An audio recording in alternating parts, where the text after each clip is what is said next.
Bueno, y me encuentro con el equipo creativo de Coco, esta maravillosa historia, la número 19 de Pixar que llega a los cines esta semana. Darla, Lee, it's a pleasure to meet you, to talk to you about this great story. And I want to know, how did it begin? Because you came to Mexico promoting Finding Nemo, you saw some piñatas, and that ignited everything. Well, I've been coming to Mexico a lot over the years, promoting our movies, talking about the movies that we've made, and there's always been such an outpouring of love from Mexico and Latin America for all the films that we've made at Pixar. And so when I started thinking of a new movie to make after we finished Toy Story 3, I did remember my love of Mexico, but I also thought about Dia de Muertos, which I'd always been interested in. And it just felt like something unique and original. A story had not been told, kind of inspired by that celebration. And so we began a bunch of research and ended up traveling down to Mexico again during Dia de Muertos to travel around the country and visit a lot of beautiful places, spend time with beautiful families, and all of that research and all those people that we spent time with ended up inspiring the movie we made. As foreigners, when you heard about Dia de Muertos, what came to mind? Because we in Latin America, we don't celebrate the Dia de Muertos as the Mexicans do, and it's so different. For you, what was so interesting about this day, or about this tradition or celebration? Yeah, I think one of the most appealing things about it is that it's like a big family reunion, and that it's so beautiful, and that there's a joyous, celebratory aspect to it that is very different and very appealing. And I think it's very optimistic. It's about celebrating life and celebrating our connection to all of our ancestors, and that we are obligated to remember them. And I think that very much interested us and excited us. When you were pitching the idea to the heads at Pixar or in Disney, you said, I'm going to do a story about Mexican tradition. Did you get any trouble or no, it's not going to be that appealing to everyone around the world? Let me tell you, déjame decirles que sí lo es. It is, because I watched the movie. I don't celebrate this, but it's the tradition, the Mexican celebration is just a backstory. This movie is about family. It's about remembering our loved ones. So was it hard to make it or to get it through? Or it was just, because I read this movie it was inspired to do American boy coming to Mexico and getting the story, and then it all shifted. Yeah. Is that true? Yeah, it is true. To answer your first question, there was never any problem at all. The moment, I remember the day that I pitched it to John Lasseter, and he said, done, we're going to make this movie. So we've had nothing but support from Pixar and from Disney from the very, very beginning. I don't think there was ever any worry that this was too specific, because we all saw from the very beginning that it was going to be about family. And everyone has family, everyone can relate to that. And we just knew that it was also going to be a very beautiful film, because Mexico's a beautiful country, and Dia de Muertos specifically is very beautiful and colorful. So no, we've had nothing but support, which and has excitement. been great. Yeah, they're very excited about it. What was the most challenging thing, bringing this beautiful life, these beautiful cities, these beautiful scenes that we see in the movie? Well, the most difficult part is always telling a good story, because story is king. You could have the most beautiful looking film imaginable, but if the story's not good, nobody cares. It doesn't stay with them. We want to make a movie that you're going to be thinking about after the movie's over, and that you maybe want to see again, and that will be timeless. And that's where all the hard work is. That being said, it also was a very difficult film to make because of the scope of the film. It's a very big story. It's a big adventure, a journey, and we had to create a lot of different locations and sets, and we had never animated skeletons before, and that was a whole big challenge to figure out. But they were all, people weren't worried about it. They were excited at the opportunity to solve new problems. One thing you see is like the crowds and all the multiple skeletons. When you see them, everybody pay attention, because this team hit it out of the park. They're just gorgeous and individual and beautiful animation. Yes, it is beautiful indeed. There are some comparison with one movie made before, The Book of Life. How do you set yourself apart? Because it is so different from that movie. And what is so great about this one, and what sets it apart? Well, we started this movie 6 years ago, and we didn't know The Book of Life was going to be made when we started.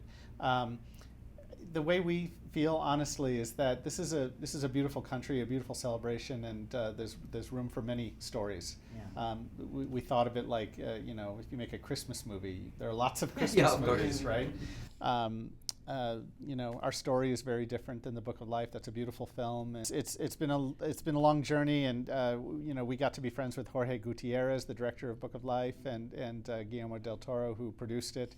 And they've been very supportive of COCO, and you know, we were very supportive of Book of Life. Everyone's happy that these films are in the world. Yeah, of course. A friend of mine, Valentina, she wanted me to ask you if you have any inspiration on Spirit Away from Miyazaki, because we know John Lasseter is very fan of this great director. Is there any inspiration about the bridge, about the colors, about the spirits? We didn't take anything specifically from any Miyazaki films, but we all love Miyazaki and are grateful we've gotten to know him and spend time with him. I personally really love Spirited Away, so if there's anything in COCO that feels like it, it's because I love that film so much, and just subconsciously, I'm just such a huge fan. So, yeah. What did you learn from coming to Mexico, from doing this story, to getting to know the Latin American culture through this movie? What were you taking away from this experience? Well, first and foremost, it's the people.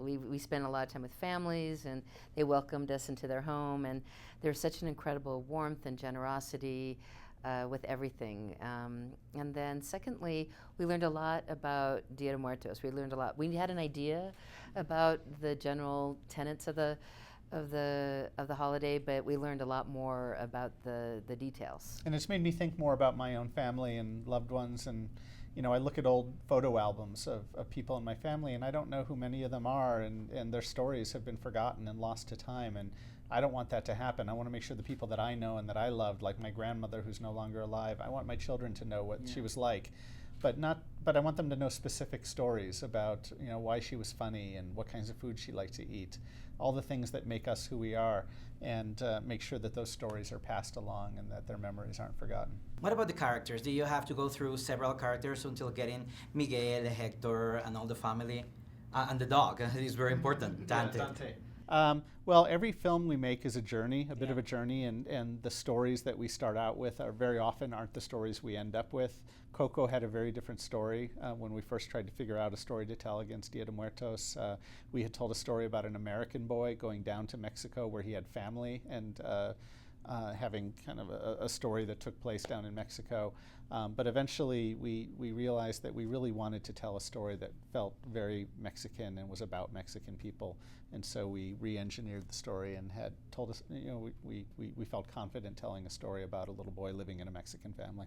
As I said before, I had the fear of getting a very local story, but it's very universal, the story is very universal. How do you feel the reaction is going to be to all viewers from around the world, from China, from Argentina, or even Spain, that they don't have this tradition, but they see a great story? I mean, I think everybody has family, and everybody wants to, and everybody has strong grandmas, and everybody has with chancletas. With chancletas. Well, that's very specific, but I think that we have found that it is a very universal story, because everybody can relate to wanting to be remembered and celebrating life, and also the story of Miguel, which is about fulfilling your passion and living an authentic life. So I think there's so many universal elements. I hope everybody relates to it. Yeah, I think they will. And then beyond that, I think it's important to put stories in the world that are about people different than ourselves, right? Mm-hmm. We're a lot of different cultures, a lot of different people living on this planet, and we shouldn't stay divided. I mean, we should learn about each other, and I think it's good to see stories about other cultures, and I hope that people around the world enjoy learning a bit more about Mexico. Yeah, of course. We got a great cast. We have people coming from Mexico, from the States, doing this story. Was it hard to get these people? What were your first reactions to them? Like, okay, I want you, or how was the process of picking the guys who were doing the voices? Just to clarify, are you talking about the Spanish cast or the English? The Spanish or the English, both. Well, of course, we made the film in English, and it was very important to us to have an all-Latino cast. We wanted everybody in the film to be Latino or Mexican-American or even Mexican. And we put together, I think, an amazing cast, headlined by Gael Garcia Bernal, who's incredible.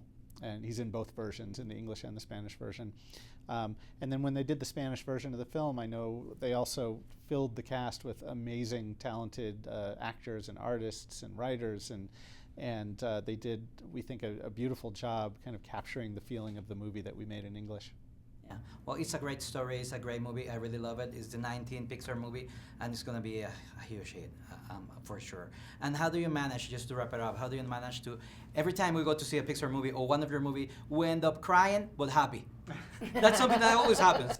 Well, speaking for myself, my favorite movies are the movies that make me feel something, right? That stick with me after they're over. Even a scary movie, a horror movie.